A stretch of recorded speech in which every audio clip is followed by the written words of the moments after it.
You are going to fall in love with this 2013 Black Diamond Avalanche LTZ. It has chrome in all the right places and black everywhere else.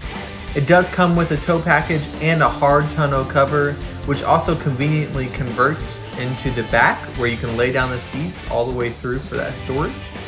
On the inside up front, we do have leather throughout, as well as heated and cooled seats, as well as a memory package so that it does automatically convert to whoever's sitting in the seat at the time. As you can see, the leather seats with the wood grain throughout as an accent.